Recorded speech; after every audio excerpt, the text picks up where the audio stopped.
Wesithi ngiyafisa wazi mina yini lelo owazenza ngayo owayihila wena ngoba ubuye ngathi nje uindependent uyimele ke ngawubhekela ukuthi futhi umuntu wesilisa sewaqeda ngaye nje wavala amabhuku waqeda. Ngithanda lele ukuthi itrend into ka 2 days after that isiphelile usungaze thiwa uthatha isibhamu noma usuyombeka isandla bese uyohlala ejele ngenxa ye trend nje ka 2 days. Ayi mama inamandla leyo mama. Mina bafo mina mfowethu ngayikhetha Mgibe ngayikhetha. Ngifuna abantu bekufunda ukuyikhetha phakathi kwabantu. Sinabangani Mgibe la abasibiza makiwe etshwaleni bengasibizi makuyofeswa. Kodwa banamandla makuqashwa abakutsheli. Leyo nto into yokuqala abantu abahlulo ukuphuma abakwazi abantu ukuphila bodwa Mgibe bafuna ukuncenga umngani la ngekho khona. Because umngani wakho Mgibe uyazi ukuthi awusebenzi ngeke lokho ekuthengela ugologo ehlulo ukuthengela ibright pack umngani wakho wangempela. Number 2 Mgibe uma umuntu ufunda ngamaphutha mina Mgibe ngashayisa kwethu mina ngizalwa nabafana bodwa ngiyintombazane ngedwa. Uma ngishayisa abafowethu bangigxeka Mgibe ngathoba kaze ngibhekane nabafowethu ngibabuka emehlweni ngizenza indoda ekhaya. Ekhaya imini umuntu oqale ukuthola amandla kancane ngisho njalo othe ngoba imini oqala ukucula ngizosho kanjalo usalube engakaculi ngakwazi ukuphatha imali ekhaya bebengakaze beyiphathe. Angikuthathanga lokho Mgibe ngakubeka ekhanda ngazenza indoda kwethu. Ngikukhumbule njalo ukuthi intombazane akaze mina ngibe nemali Mgibe bese kuba yimo boss ngithi uzothenga ukuthi mina every cent ebengilithola bengifike ngithi bhuti nginemali ewu20,000 ngizothatha u5,000 uzobona ekhaya ukuthi kwenzakalani yabo. Cause ukuba mina bengithatha imali ngikhamo nama blocks ekhaya bekuzobe lo bhuti omdala ongasebenzi sengimlimazile sengimenza ezize engento yakhe. Mina ngikunderstandile Mgibe ukuthi ngiyintombazane angisoze ngaba ngaphekwa abafowethu angisoze ngaba indoda emzini kababa angikwazi futhi ukweqa umfowethu omdala uma nobhuti omdala kumele bebonisane. Buka nasi sibonelo mina nginengane yentombazane eniyazi engihlale ngicula nayo.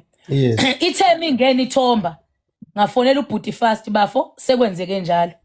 Khona imali ebengiyibekile oba sasixoxile vele thi ingane emithomba ngokwesizulu. Bhuti khona malini thayi khona imali ewu15,000. Ethi ubhuti faka leyo mali nami khona isiphongo ungasithengi. Bafo omunye umuntu bezokhoma sethi ngizokwenzela ingane umhlonyana ngithi unemali. Imali ayingakwenzi bafo ushintsha iposition yakho because unemali.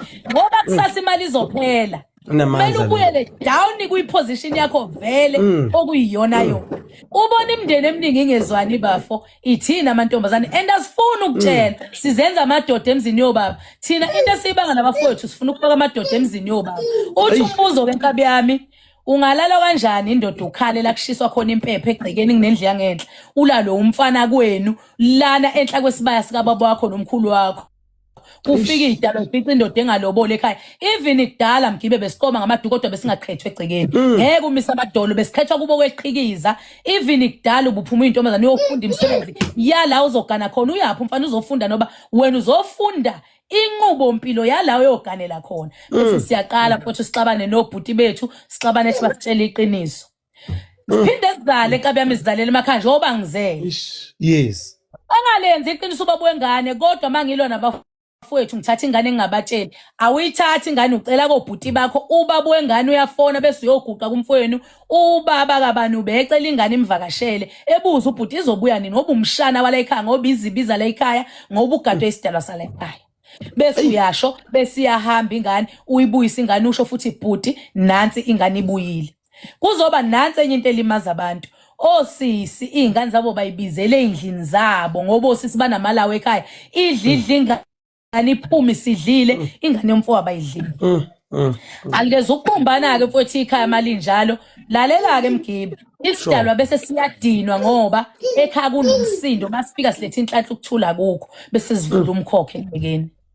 Bese siphela imisebenzi yene egcekeni sekulwa lesidalo sifuna ukuletha inhlanhla kanti nina nizweni mina ngayiqhenya kanjani Mgibe ukuthi angikhulumisani nosalwa kodwa ngihleka nawe ngize ngiqethuke kodwa umfowethu engizalwa nawo baba noma angizwani mina ngine-pride mina Mgibe ngihlule ukuyoxolisa kubafowethu sihlale phansi sithelela amanzi kodwa umfana ngimkhalela ngize ngidumbe ngize ngibuye esibhedlela umuntu engingamazi umuntu ongalobolile ukuthi umuntu ongangifuni kodwa mina ngiyakwazi ukungazwani nabafowethu.